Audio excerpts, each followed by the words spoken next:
Order नहीं, transfer नहीं, posting नहीं, उद्घाटन में जाने के लिए परहेज करते हैं। वही काम करोगे जो राहुल गांधी करेंगे तो हो जाओगे ऐसे ही। कितने दंगे हुए अखिलेश यादव के कार्यकाल में। और देखिए मुख्यमंत्री की भाषा बहुत खराब है। मिट्टी में मिला दूंगा, मैंने क्या गुनाह किया था?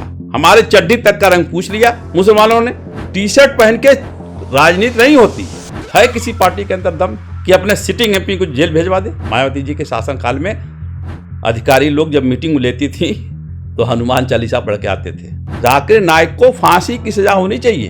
अब चुनाव चल रहा है बिहार का और राहुल गांधी 20-25 दिन के लिए विदेश चले गए। एक वो जाकिर नाइक था, वो उल्टी सीधी बातें करता था, इस्लाम के खिलाफ बात करता था, तो इतने में काम कर देता ये, बीजेपी को जितवा देता। मिलने का वादा किए थे कि मिलेंगे, लेकिन वो आदमी झूठा है, मैं कह रहा हूँ। और मुसलमान कम पढ़ा लिखा है, इसलिए उसको समझ में नहीं आता कि क्या बोल रहा, बस तो ताली बजा देता है। अच्छा आप बताइए ना मुझे कि कभी ईडी के छापा पड़ा अकबरुद्दीन ओवैसी पर या ओवैसी के ऊपर?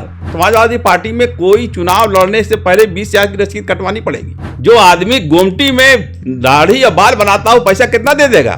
बहन जी ने बुला करके उसको डायरेक्ट MLC बनाया। वहां भी ऐसे ही अमिताभ बच्चन का 10 लाख रुपया आ गया था। समाजवादी पार्टी जब से बनी है तब से आज तक प्रदेश का अध्यक्ष किसी मुसलमान को नहीं बनाया। बहन कुमारी मायावती जी ऐसी शख्सियत हैं जो भारतीय जनता पार्टी के केंद्र में सरकार, अटल बिहारी वाजपेयी की सरकार को गिराने का भी काम किया। और कन्नौज में जब मंच पर खड़े हुए तो यही लोगों ने पैर छुआ। बहन कुमारी मायावती जी किसी नेता के साथ कभी फोटो दिखा दीजिए बीजेपी का। जिस दिन ये मुसलमान और दलित और बैकवर्ड का दिमाग घुमा उस दिन से बहन कुमारी मायावती जी मुख्यमंत्री बनेंगी तो आजीवन बनती रहेंगी कि वहां ज्वाइन कराओ और जहां चाय पीने के लिए कह रहा वहां जाओ या खाना खिलाने कह रहा तो खाना खाओ।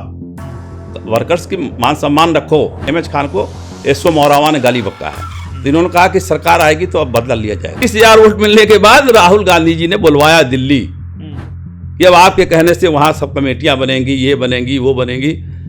लेकिन टंडन जी डंडा लेके खड़ी रहती थी। एक भी विधानसभा में एक भी मीटिंग हमारे साथ अनु टंडन ने नहीं की। और पता नहीं किस लिए मुझसे अंदर से नफरत रखती थी।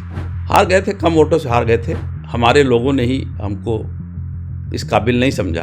बहन कुमारी मायावती जी का संघर्ष बहुत कठिन रहा है। जेल तक गई हैं वो, पुलिस वाले लाठियां मारे हैं उनको कि गोदी मीडिया हो गई है। सवाल कुछ होता है, जवाब ही लोग कुछ देते हैं। तो हमने कहा भाई आपके बारे में मुझे सूचना ये है कि आप काम ले लेते हैं फिर उसके बाद छोड़ देते हैं। ये कर ही नहीं रहा फॉलो ना, ये तो भड़काने वाली भाषा बोलता है ये।